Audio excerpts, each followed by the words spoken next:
Stop what you were doing. The $1 trillion stimulus package isn't just a headline, it is a massive shift in the global economy. To put that in perspective, if you spent $1 every second, it would take you 31,000 years to spend $1 trillion. Today, we are pulling back the curtain on the most aggressive spending bill of our time. We start with the why. The economy is at a crossroads, and the government is pulling the emergency brake. But where does $1 trillion come from?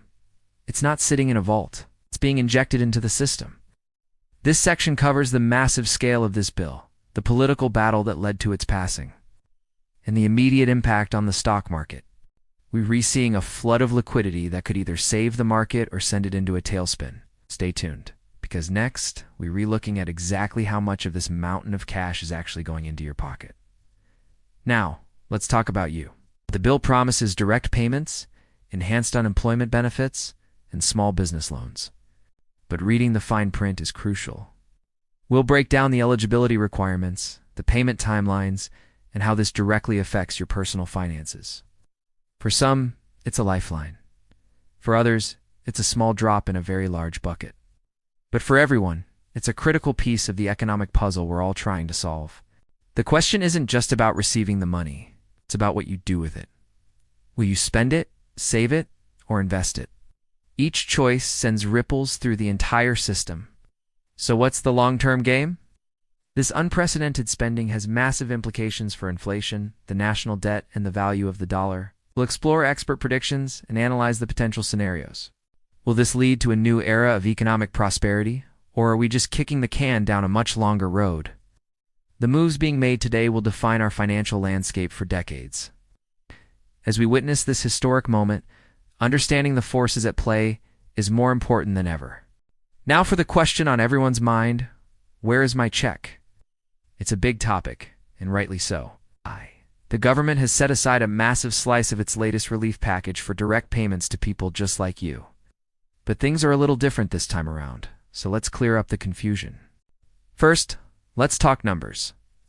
The amount you receive is tied directly to your income, and the rules have changed since the last payment. If you're filing as an individual, you'll see the full payment if your adjusted gross income is up to a certain threshold. After that, the payment starts to phase out. For those filing as head of household, that income limit is a bit higher. And for married couples filing jointly, you get the most room before your payment starts to shrink.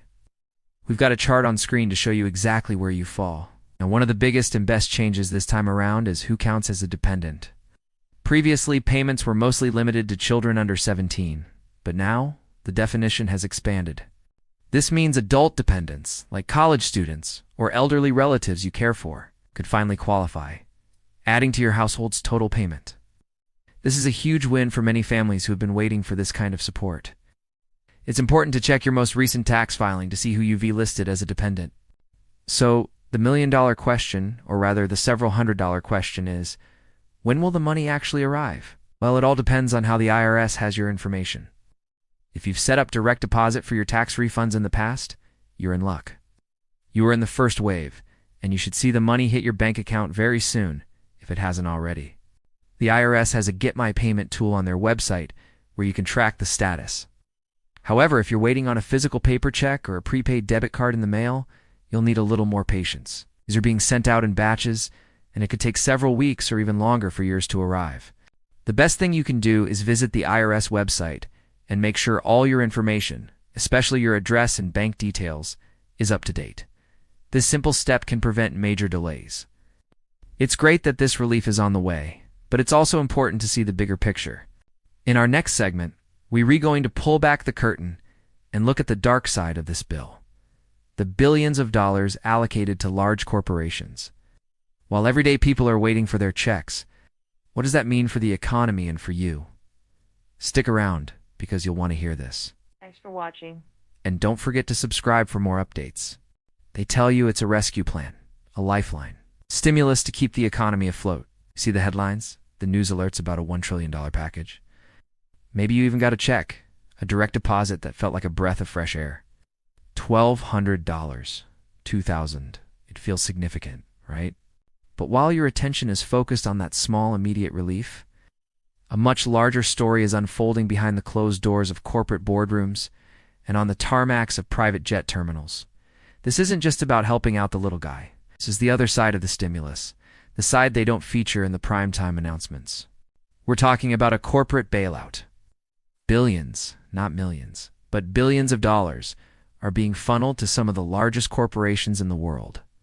Which ones? Let's name them. Airlines that just spent years buying back their own stock. Tech giants with cash reserves larger than the GDP of small countries. And of course, the too big to fail banks that seem to get a lifeline every time there's a crisis. Meanwhile, Main Street is a ghost town. Small businesses, the real backbone of our communities, are fighting for scraps, struggling just to keep their lights on. Why are massive corporations getting first-class tickets on this rescue mission, while small businesses are stuck in standby? It's a question we should all be asking. But here's the real kicker, the part that affects every single one of us, every single day. You can't just print $1 trillion out of thin air without consequences. It's a basic law of economics. It's called inflation, the invisible tax that silently eats away at your savings. Every new dollar pumped into the system makes the dollars already in your pocket, in your bank account, worth a little bit less. You're already feeling it, aren't you? You see it when you fill up your car, watching the numbers on the gas pump climb higher and higher. You see it at the grocery store, when your usual cart of essentials suddenly costs $10, $20, even $30 more. That stimulus check starts to look a lot less like a gift when everything you need to buy is getting more expensive. So are we really being helped, or are we just borrowing prosperity from our own future, paying for it with the declining value of our money? So let's call this $1 trillion package what it really is, a double-edged sword. It's a short-term boost for your bank account, a temporary fix that feels good in the moment. But it's also a long-term gamble with our economic stability, a potential drain on your future purchasing power. The story is more complicated than a simple headline. It's not just a gift. It's a debt. What do you think?